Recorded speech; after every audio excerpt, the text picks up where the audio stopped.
Hi friends, आज एक बार फिर मैं आप सभी का स्वागत करता हूं अपने चैनल अंश स्टडी गुरु में। दोस्तों, जैसे कि एनटीपीसी यूपीएल की एक बार फिर से वैकेंसी आई हुई है। जी हाँ साथियों, आप सही सुन रहे हैं, एनटीपीसी यूपीएल की एक बार फिर से वैकेंसी आई है। ये वैकेंसी किस एरिया की है, ये वैकेंसी कब की है, तो सारा डिटेल्स आपको इस वीडियो के माध्यम से बताने वाला हूँ। कितना एज होना चाहिए, कैसे इस फॉर्म को सबमिट करना है, आपको कितनी योग्यता होनी चाहिए, आपका क्वालिफिकेशन क्या होना चाहिए, इसका लास्ट डेट कब है और इसके क्या शर्तें हैं, आपको वेबसाइट कहाँ मिलेगा, सारा डिटेल्स आपको इस वीडियो के माध्यम से देने वाला हूं। तो अगर चैनल पर नए हैं तो सब्सक्राइब कर लें, उसके साथ ही में बेल आइकन प्रेस कर दें, जिससे नेक्स्ट वीडियो की नोटिफिकेशन आपको मिलती रहे। तो चलिए दोस्तों, फटाफट वीडियो को। दोस्तों, जैसे कि मैं आपको बता दूं कि ये यूटिलिटी पावर टेक लिमिटेड यानी कि एनटीपीसी और रिलायंस का संयुक्त उद्यम यहाँ लिखा हुआ है, आप देख लीजिए, ओल्ड हॉस्पिटल एनटीपीसी बाढ़ पटना बिहार।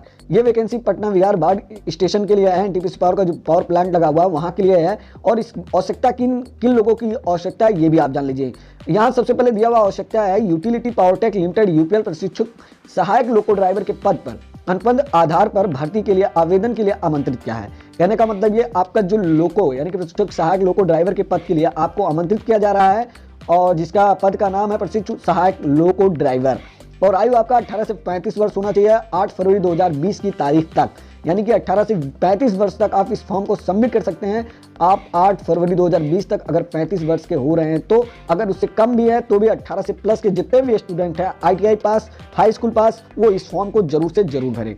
उसके बाद शैक्षणिक योग्यता में आता है, फिर उसके बाद व्यवसायिक योग्यता। इसमें 2 क्वालिफिकेशन की मांग है। तो सबसे पहले यहाँ लिखा हुआ है शैक्षणिक योग्यता, यानी कि सरकारी मान्यता प्राप्त शिक्षा बोर्ड से 10वीं या मैट्रिक पास, यानी कि 10वीं आपको पास होना इंपॉर्टेंट है। उसके बाद व्यवसायिक योग्यता में आपको यहाँ लिखा हुआ है सरकारी मान्यता प्राप्त ITI and fitter and electrician and diesel mechanical trade में उत्तीर्ण आईटीआई पाठ्यक्रम एनसीवीटी या एससीवीटी के द्वारा अवश्य स्वीकृत होना चाहिए। डिस्टेंस लर्निंग मोड में आईटीआई कोर्स करने वाले उम्मीदवार पात्र नहीं होंगे।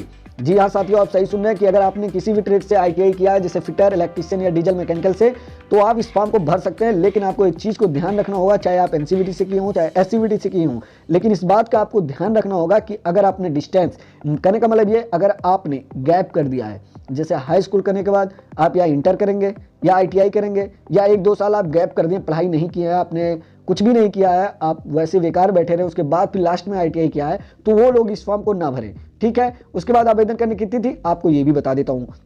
यहाँ देख रहे होंगे, जैसे कि स्क्रीन पे आपको दिख रहा होगा, आवेदन करने की जो तिथि है वो 12 जनवरी से सुबह 10 बजे से स्टार्ट हो चुका है। जी हाँ साथियों, 12 जनवरी से इस फॉर्म को भरना स्टार्ट हो गया है, और ये दिनांक 1 फरवरी शाम 6 बजे तक इस फॉर्म को आप सबमिट कर सकते हैं। यानी कि 12 जनवरी से स्टार्ट है और 1 फरवरी तक आप इस फॉर्म को सबमिट कर सकते हैं। और कुछ इसके इंपॉर्टेंट शर्त हैं और इंपॉर्टेंट कुछ नोट टाइप्स के हैं, उसके बारे में देख लीजिए। इसके 10 प्रकार के शर्तें आप मान सकते हैं कि 10 प्रकार की शर्त है इसकी, जो शर्तें दी गई हैं। और कुछ और भी डिटेल्स दिया गया है कि आपको लिंक में प्रोवाइड कहाँ से हो पाएगी, किस वेबसाइट पे जाके आपको फॉर्म को सबमिट करना है, ये डिटेल्स दिया। आपका एग्जाम कराया जाएगा कि नहीं कराया जाएगा ये भी आपको दिया हुआ है। जैसा कि आप देख रहे हैं, यहाँ लिखा हुआ है नंबर 1 में, एनटीपीसी बाढ़ के परियोजना प्रभावित अभ्यर्थियों को चयन वरीयता प्रदान की जाएगी। यानी कि एनटीपीसी जो बाढ़ के परियोजना से प्रभावित हैं उन अभ्यर्थियों को वरीयता दी जाएगी। जी हाँ साथियों, अगर आप पटना बिहार से हैं तो आपको लिए बहुत ही बड़ी खुशखबरी कि आपको इसमें बाढ़ का जो परियोजना लगा हुआ है, एनटीपीसी पावर प्लांट लगा हुआ है, उसमें आपको वरीयता दी यानी कि छूट दी जाएगी। और दूसरे नंबर पे आप देखिए, यहाँ लिखा हुआ है उम्मीदवारों को यूपीएल वेबसाइट www.utilitypowertech.org पर उपलब्ध लिंक करके क्लिक करना होगा और अपनी ईमेल आईडी जिसकी वैधता कम से कम 1 वर्ष रहे के साथ में आप ऑनलाइन आवेदन करना होगा। कहने का मतलब ये, आप इस वेबसाइट पर जाकर, जैसे कि आप देख रहे हैं www.utilitypowertech.org पर उपलब्ध लिंक पर क्लिक करेंगे और आपकी जो वैध ईमेल आईडी है मैक्सिमम 1 साल की, उस ईमेल आईडी से आपको इस फॉर्म को सबमिट करना होगा।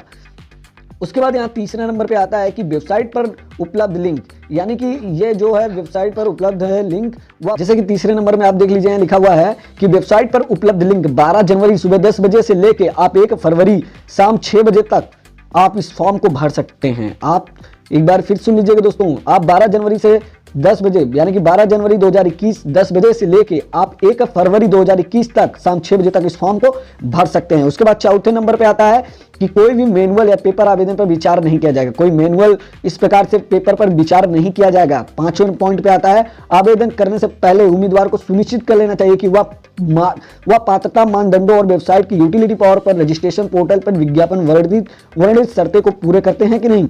अगर किसी भी प्रकार की इनका शर्त है, जो यूटिलिटी पावर टेक लिमिटेड का जो शर्त है उसे आप पूरा करेंगे कि नहीं, ये आप जाके वेबसाइट के लिंक पर क्लिक करके बाकी और शर्तें जो लिखी हुई हैं उनको पढ़ लीजिएगा। अगर नहीं समझ में आएगा तो कमेंट के माध्यम से पूछेगा, वो भी मैं आपको बता दूंगा। दूंगा। उसके बाद 6वें नंबर पे आता है कि पंजीकृत उम्मीदवारों को 2 घंटे की ऑब्जेक्टिव क्वेश्चन और बहुविकल्पी यानी कि मल्टीपल चॉइस क्वेश्चन आपको परीक्षा देनी होगी, यानी कि 2 घंटे में आपका ऑब्जेक्टिव टाइप और मल्टीपल चॉइस आपके एग्जाम कराए जाएंगे। 7वें नंबर पे आता है चयनित अभ्यर्थियों को भारतीय रेल द्वारा 90 दिनों तक सहायक लोको ड्राइवर का प्रशिक्षण प्रदान करवाया जाएगा, जिसका पूर्व खर्चा यूपीएल वहन करेगी। उक्त परीक्षण की अवधि के दौरान अभ्यर्थियों को 7,000 रुपए वेतन केवल प्रतिमाह वृत्ति दिया जाएगा। चयनित अभ्यर्थियों को 6 लाख रुपए का जीएसटी अतिरिक्त सेवा का करारा ब्रांड सर्विस एग्रीमेंट 5 वर्ष के लिए यूपीएल के पक्ष में देय होगा। कहने का मतलब ये कि 90 दिनों तक भारतीय रेल में आपको सहायक लोगो ड्राइवर की ट्रेनिंग दी जाएगी, जिसका खर्चा यूपीएल वहन करेगी, यानी कि खर्चा वहन करेगी यूपीएल। और इस यहाँ कौन लिखा है, उक्त की अवधि में अभ्यर्थियों को इस दौरान अभ्यर्थियों को 7,000 रुपए दिए जाएंगे मंथली, और उनका जो वित्त का दिया जाएगा, यानी कि और अभ्यर्थियों को 6 लाख रुपए का जीएसटी सहित सेवा करार ब्रांड होगा, यानी कि एग्रीमेंट कराया जाएगा 5 वर्ष के लिए। ठीक है, उसके बाद पॉइंट नंबर 8 पे आते हैं। यहाँ क्या लिखा है, 8 नंबर में लिखा है प्रशिक्षण के सफल समापन पर इन उम्मीदवारों को केंद्रीय सरकार के अनुसार अत्यधिक कुशल श्रेणी के न्यूनतम मजदूरी देने में यूपीएल बाढ़ में नियत अवधि के नियुक्त किया जाएगा। कहने का मतलब ये प्रशिक्षण अगर आपने पास कर लिया है, आप ट्रेनिंग पास कर लिया है, तो आपको कुशल श्रेणी न्यूनतम मजदूरी दी जाएगी, जो यूपीएल बाढ़ में नियत अवधि के रूप में नियुक्त किए जाएंगे। ठीक है, कुछ पॉइंट नंबर 9 में लिखा है उम्मीदवारों को किसी भी सूचना यानी कि किसी भी अपडेट के लिए नियमित रूप से वेबसाइट की जांच करनी होगी। सबसे इंपॉर्टेंट ये है कि आपको पर डे अगर इस फॉर्म को भरते हैं तो आप प्रत्येक दिन अगर इसकी वेबसाइट पर विजिट करते हैं तो अगर किसी भी प्रकार का अपडेट होगा तो आपको वेबसाइट के लिंक पर मिल जाएगा। वेबसाइट पे जाएंगे तो वहां से मिल जाएगा, कोई भी अपडेट आता है तो आपको क्या करना है, उसे चेक करना है, स्टेटस देखना है पर डे।